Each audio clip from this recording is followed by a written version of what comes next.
Hai guys, Assalamualaikum warahmatullahi wabarakatuh. Jadi kisah kembar aku sama Treni, itu sudah sebenarnya 5 tahun yang lalu. Cuma di 5 tahun yang lalu itu belum banyak orang yang mengenal aplikasi TikTok. Tapi beberapa waktu ini tuh up kembali karena mungkin banyak yang ketinggalan ya cerita aku itu bisa bertemu itu kenapa. Dan kok bisa berpisah di usia kami yang sudah 25 tahun itu kok baru bertemu. Padahal kita itu face-nya udah kelihatan kayak emak-emak umuran 40 tahun seperti yang ada di komentar ini. Sebenarnya kita sekarang itu usianya udah kepala tiga guys, dan kita itu bertemunya 5 tahun yang lalu, cuma gara-gara kontennya Trena itu sempat viral kembali, jadi dikiranya kita baru ketemu ya. Oke, aku jadi di sini akan sedikit menjelaskan tentang kenapa aku bisa bertemu dengan saudara kembar aku. Jadi aku dan juga kembaran aku sebenarnya dipisah sejak dari kecil. Aku dibawa ke Blitar, Jawa Timur, sedangkan Trena itu dibawa lagi oleh orang tua. Jadi mereka itu bisa membawa Trena kembali dikarenakan komunikasi masih terjaga, dan sedangkan aku tidak bisa dibawa kembali dikarenakan tidak ada komunikasi zaman itu, tidak ada handphone ya guys ya. Jadi kita berpisah dan lost contact. Nah, setelah 25 tahun berlalu, akhirnya aku bikin TikTok waktu itu guys. Bikin TikToknya itu sebenarnya gabut aja ya, main-main piring, cuci piring, tapi bikin kayak caption-caption itu, cuma akunnya udah nggak ada guys, jadi videonya udah hilang. Kemudian setelah video aku itu pernah lewat di tetangganya Trena, tetangganya itu ngasih tahu ke Trena, kok ada wanita yang mirip sama kamu ya, namanya Treni. Terus tapi anaknya nggak sama. Apakah ini saudara kembar kamu yang pernah kamu ceritain ke aku katanya hilang? Nah, itu pertanyaan tetangganya Trena yang waktu pertama kali nemuin video aku.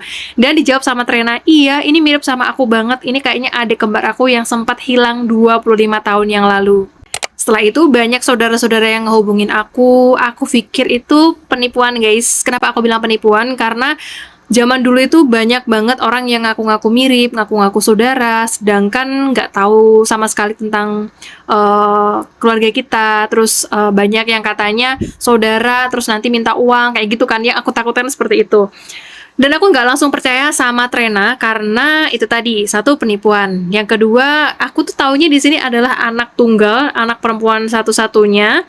Dan aku juga nggak punya saudara lain, apalagi kembaran. Oke, jadi dari situ aku masih menelusuri sosial medianya Trena, dan aku melihat foto-fotonya dia zaman gadis, ternyata mirip banget nih sama aku.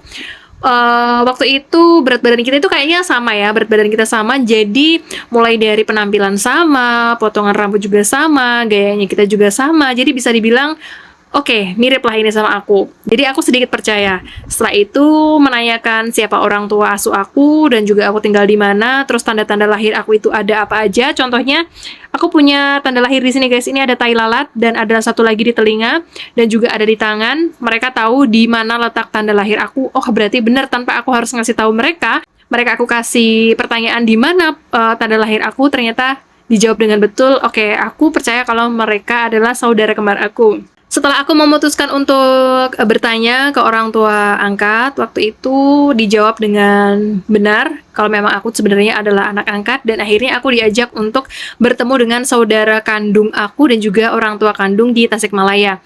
Tapi waktu itu aku bertemu dengan saudara kembar aku, gak ada perasaan kaget, gak ada perasaan gimana-gimana, kayak kita itu udah kenal gitu loh guys, jadi udah kayak deket banget. Jadi aku tuh meluk dia dengan erat banget, dan tangisan kita waktu itu adalah tangisan yang sangat tulus. Kita sama-sama berpelukan, kita kayak udah akrab banget. Tapi jujur aja untuk saudara-saudara aku yang lain, aku masih menerka-nerka ini siapa, terus apakah ini benar saudara aku, apakah ini orang tua aku gitu. Sampai pada akhirnya aku diajak ke makam mamah kandung aku. Ternyata mamah kandung aku sudah tidak ada semenjak 2017. Mama aku sudah meninggal, dan aku merasa mama aku tuh belum meninggal guys.